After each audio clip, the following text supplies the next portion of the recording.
महर्षि वाल्मीकि जी द्वारा रचित रामायण का स्वाध्याय हम सभी कर रहे हैं। आज बाल कांड के 10वें सर्ग का स्वाध्याय हम सभी करेंगे।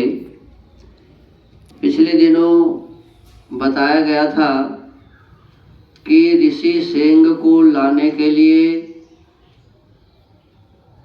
अंग देश के राजा रोमपाद वेश्याओं को भेजेंगे।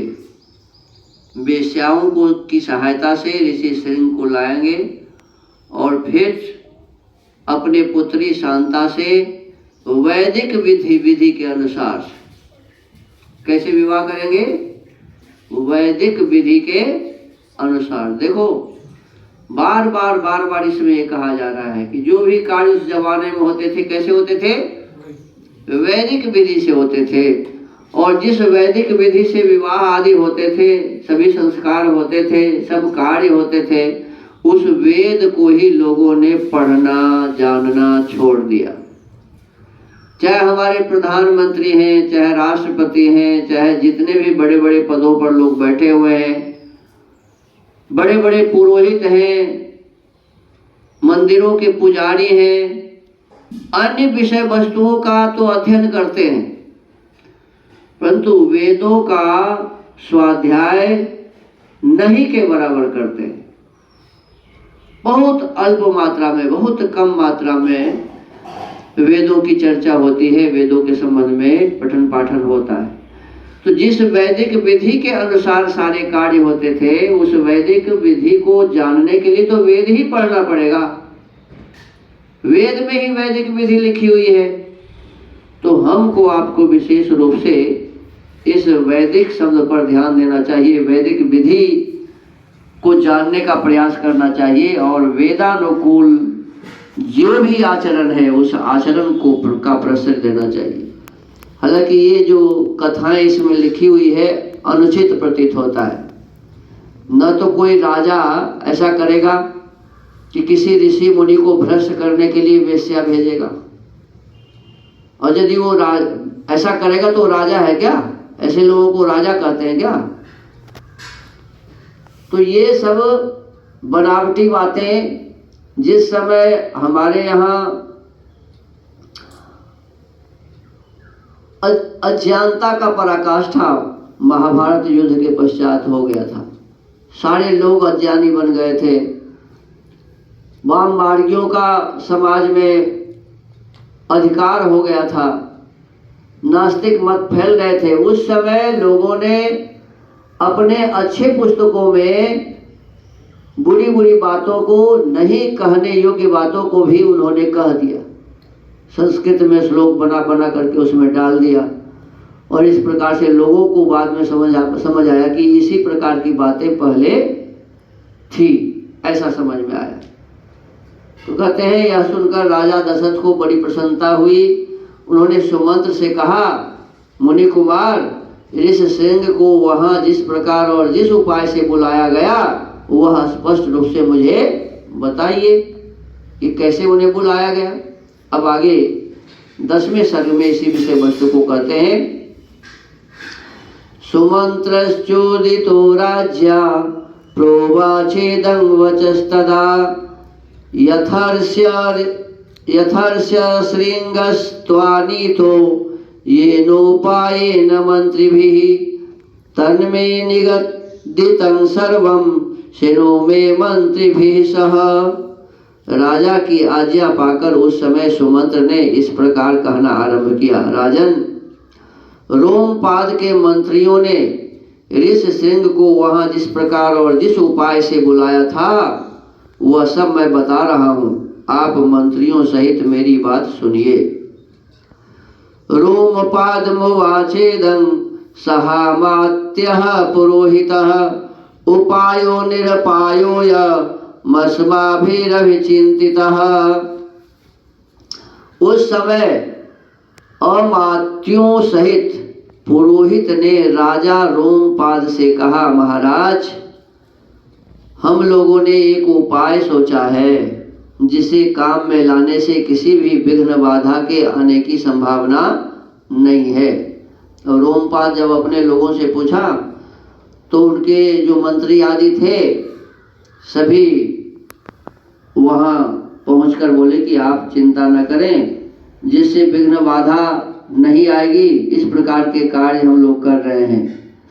ऋषि श्रृंगो वन चरस्तपः स्वाध्याय संयुतः अनभिज्यस्तु नारीणां विषयाणां सुखस्य च। ऋषि श्रृंग मुनि सदा वन में ही रहकर तपस्या और स्वाध्याय में लगे रहते हैं। वे स्त्रियों को पहचानते तक नहीं है और विषयों के सुख से भी सर्वथा अनभिज्ञ हैं। देखिए ये बात गलत है। वो तो वेद के विद्वान थे, कौन? ऋषि श्रृंग। और जो चारों वेद के पारंगत विद्वान थे उनको ये पता नहीं होगा कि स्त्री कैसी होती है और पुरुष कैसा होता है। वेद में तो ये लिखा हुआ है कि मनुष्य एक जाति है, मनुष्य में एक जाति स्त्री है और एक जाति पुरुष है। और वो भी तो किसी माता के गर्भ से ही जन्म लिए थे, पालन पोषण उनका हुआ था, तो स्त्री को कैसे नहीं जानेंगे कि स्त्री भी कोई होती है। तो इसमें लिखा है कि वे स्त्रियों को पहचानते तक नहीं थे। ये बातें ठीक नहीं है और विषयों के सुख से भी सर्वथा अनभिज्ञ है।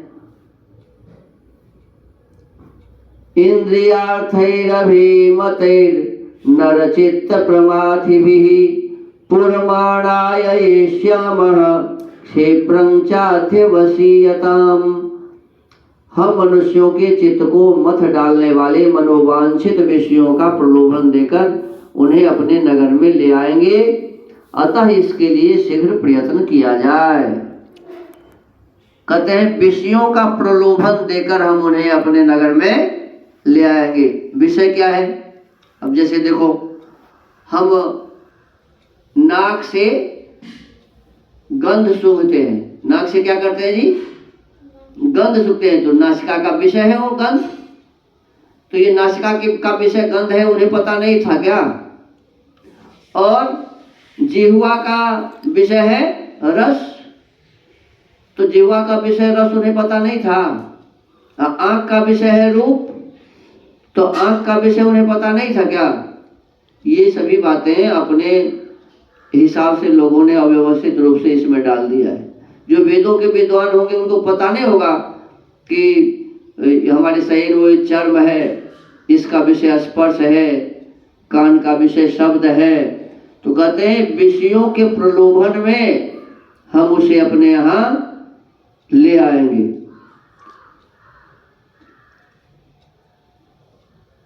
इंद्रियार्थैरभिमतैर्नरचित्त प्रमाथिभिः पुरमाणाय येष्यामः क्षेत्रं चाध्यवसीयताम्। हम मनुष्यों के चित्त को मथ डालने वाले मनोवांछित विषयों का प्रलोभन देकर उन्हें अपने नगर में ले आएंगे, अतः इसके लिए शीघ्र प्रयत्न किया जाए। गणिकास्तत्र गच्छन्तो रूपवत्यः स्वलंकृताः प्रलोभ्य विविधोपायै रानेष्यन्ते सत्कृताः। यदि सुंदर आभूषणों से विभूषित मनोहर रूप वाली वेश्याएं वहां जाएं तो वे भांति भांति के उपायों से उन्हें लुभाकर इस नगर में ले आएंगी, अतः इन्हें सत्कार पूर्वक भेजना चाहिए। वहां के जितने भी मंत्री आदि थे, अमात्य थे, सभी इस प्रकार से सलाह राजा को दे रहे हैं।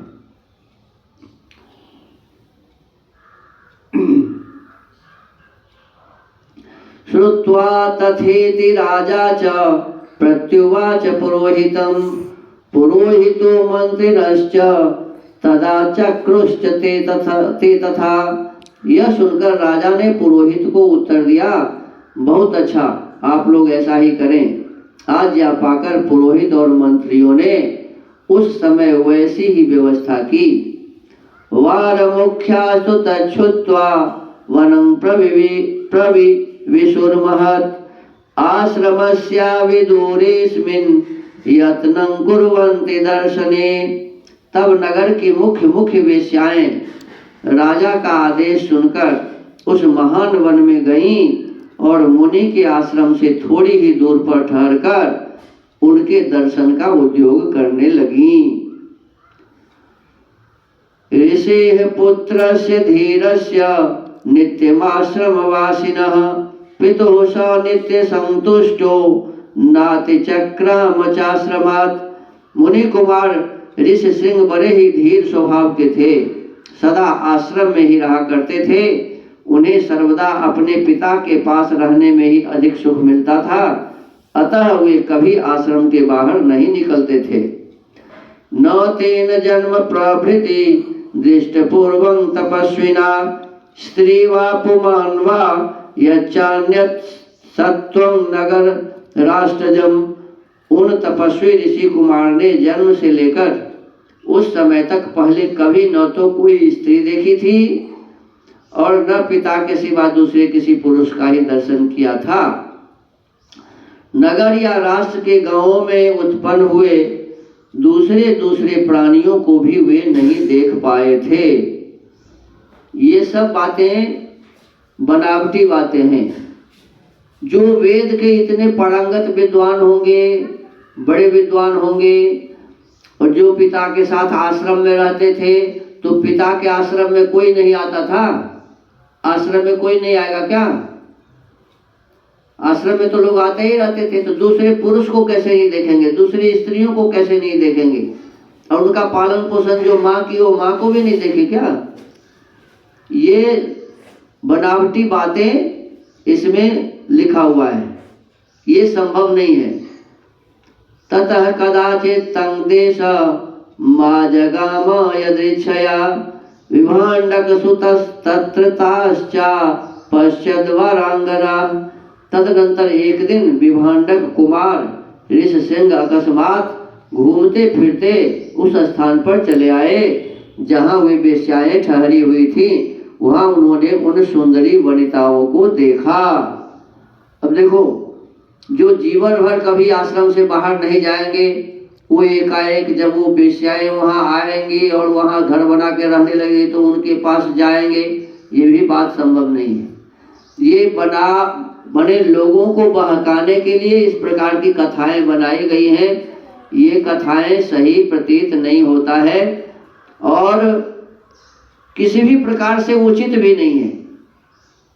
जो वेद के पारंगत विद्वान होते हैं वे तो अपने भीतर में जो कमियां हैं उसको, जो अच्छाई है उसको सबको जानते हैं, और ऋषि तब बनते हैं जब अपने भीतर के एक एक बुराई को हटा देते हैं, तभी वे ऋषि बनते हैं। अन्यथा ऋषि कैसे बनेंगे? तो अपने जीवन को शुद्ध और पवित्र प्रकार से चलाने वाले ऋषि श्रृंग वेश्या के बीच में चले गए। इस प्रकार की बातें इसमें लिखी हुई है। ये अव्यवस्थित बातें हैं, सही बातें नहीं हैं, और एक अच्छे पुरुष पर कलंक लगाने वाली बातें हैं। अब आगे और भी आप सुनेंगे कि किस किस प्रकार से वो इनको फंसा करके ले जाती हैं राजा के पास, राजा रोमपाद के पास। तो इस पर विशेष रूप से आगे चर्चा होगी। आज स्वाध्याय के क्रम को यही विराम देते हैं। ओम